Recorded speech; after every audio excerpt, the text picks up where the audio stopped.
वालेकुम स्टूडेंट्स, आज का हमारा टॉपिक है how to calculate units of chemical equilibrium constant.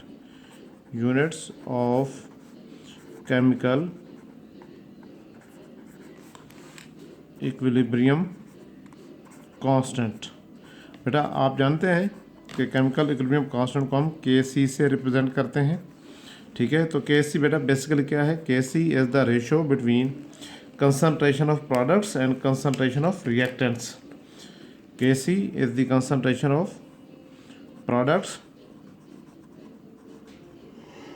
to the concentration of reactants, each raised to the power equal to the coefficients in the balanced chemical equation. Yes. अब हमने बेटा discuss ये करना है एक शॉर्टकट के तौर पे कि हम किसी भी केमिकल इक्वेशन की यूनिट्स किस तरह फाइंड कर सकते हैं। हमें एक शॉर्टकट मेथड पता हो जिसमें टाइम बहुत कम शामिल हो, बहुत कम इन्वॉल्व हो। इसके लिए एक चीज़ जो आप लोगों को जहन में रखनी है वो ये है कि किसी भी केमिकल इक्वेशन को सबसे पहले आपने बैलेंस करना है। बैलेंस केमिकल इक्वेशन से इक्वेशन को फाइंड करना बहुत ही आसान है। हमें एक बहुत लंबी चौड़ी प्रोसीजर नहीं करनी पड़ेगी, हम जस्ट इक्वेशन को देखकर फैसला कर लेंगे।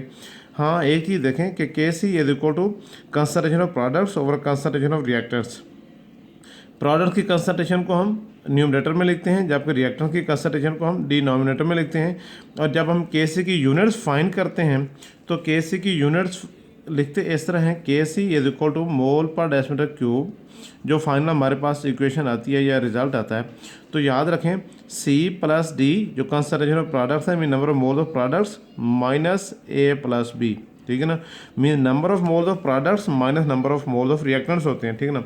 अब अगर इन दोनों में से नंबर ऑफ मोल में से प्रोडक्ट की अगर वैल्यू ज़्यादा हो तो आपके पास जो यूनिट बनेगी मोल पर डेसीमीटर क्यूब पावर 1 2 3, जो भी इन दोनों का डिफरेंस होगा वो पावर बन जाएगी। अगर number of moles of products कम हो और number of moles of reactant से ज़्यादा हो तो आपके पास यही यूनिट क्या बनेगी? माइनस में चली जाएगी।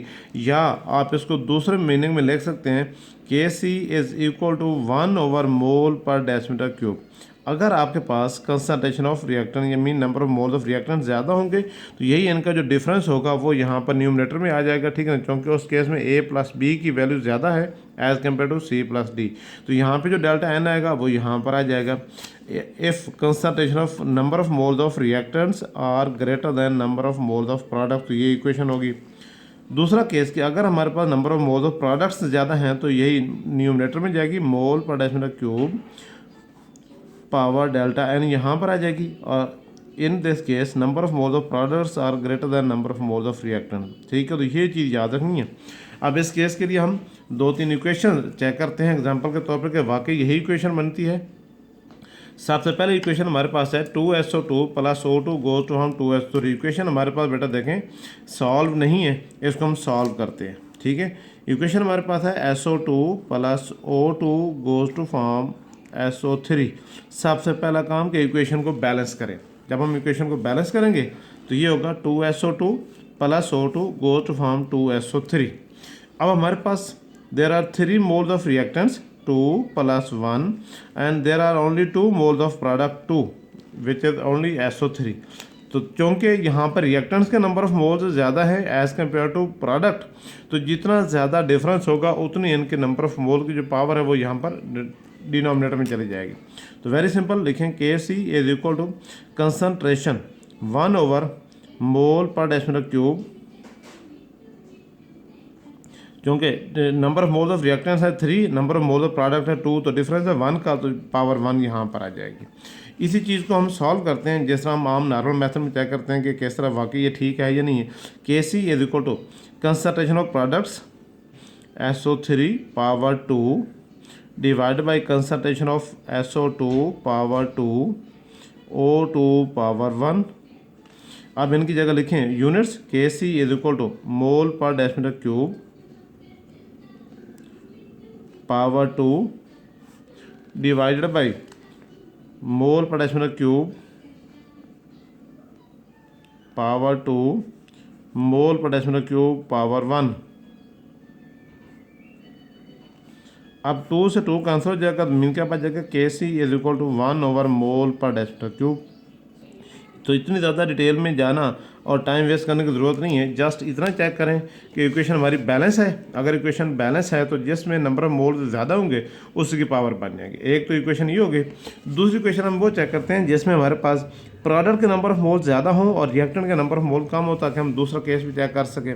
और वो हमारे पास इक्वेशन बन रही है NH3 + O2। दूसरी इक्वेशन चेक करते हैं। NH3 + O2 goes to form NO + H2O, nitric oxide + H2O। Equation को बैलेंस करें। 4NH3 4NO 6H2O, 4 + 6 10, ये 5O2 हो जाएगा। अब देखा जाए तो हमारे पास जो शॉर्टकट मेथड है उसके मुताबिक number of moles of reactants हैं 9 मोल्स, जबकि number of moles of product 10 मोल। तो मीन यहाँ पर प्रोडक्ट का 1 मोल ज़्यादा है एज़ कम्पेयर टू रिएक्टेंट्स। तो इक्वेशन हमारे पास बन जाएगी Kc = mole per decimal cube. जो यूनिट्स आएंगे फाइनल, ये क्या हो जाएगा, पावर 1 आ जाएगी। यहाँ पे 1 लिखें या ना लिखें इससे कोई फ़र्क नहीं पड़ेगा। अब इस चीज़ को भी कंफर्म कर लें ऊपर वाले मेथड के थ्रू कि वाकई ये मेथड ठीक है। तो सबसे पहले हम इसको लिखते हैं Kc = concentration of NO power 4 H2O power 6 divided by NH3 power 4 divided by O2 power 5। तो यहीं से भी अंदाज़ा हो रहा है कि NO के मोल 4 हैं, NH3 की भी पावर 4 है, ये आपस में कैंसिल हो जाएंगे। और H2 की पावर 6 है, O2 की पावर 5 है, यहाँ से 5 कैंसिल हो जाएंगे, 1 बच जाएगा। फिर भी हम यहाँ पे इक्वेशन सॉल्व कर लेते हैं। Kc मोल पर डेसिमल क्यूब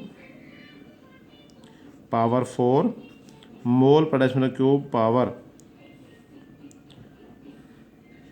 अगर हम यहाँ पे इसको लिखें 1 + 5 तो भी ठीक है, ताकि हमें बाद में कैंसिल आउट करना ईजी हो जाएगा।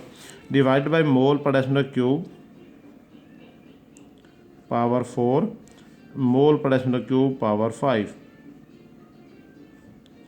अब ये 5 से ये 5 कैंसिल हो जाएगा, ये 4 से 4 कैंसिल हो जाएगा। इक्वेशन हमारे पास बच जाएगी Kc = mole per decimal cube. वही क्वेश्चन जो हमने शुरू में निकाली थी वैल्यूज, ठीक ना, वही आ गई, ठीक ना। और तीसरा हमारे पास केस वो होता है जिसमें number of moles of reactants and number of moles of products are equal. तो उसमें कोई यूनिट नहीं होती, क्योंकि जितनी मोल पर डेसिमल क्यूब की पावर न्यूमरेटर में बनती है उतनी ही डिनोमिनेटर में बनती है ना, दोनों साइड तो कैंसिल हो जाता है। एक इक्वेशन लेते हैं, H2 + Br2 goes to form 2HBr। Equation भी बैलेंस है और नंबर ऑफ मोल भी रिएक्टेंट्स एंड प्रोडक्ट दोनों के इक्वल हैं। तो सबसे पहले हम लिखेंगे Kc = नो यूनिट्स, इसकी कोई यूनिट नहीं बचेंगे। और इसको कंफर्म करेंगे वाकई ये ठीक है। Kc = HBr power 2 divided by H2 power 1 Br2 power 1।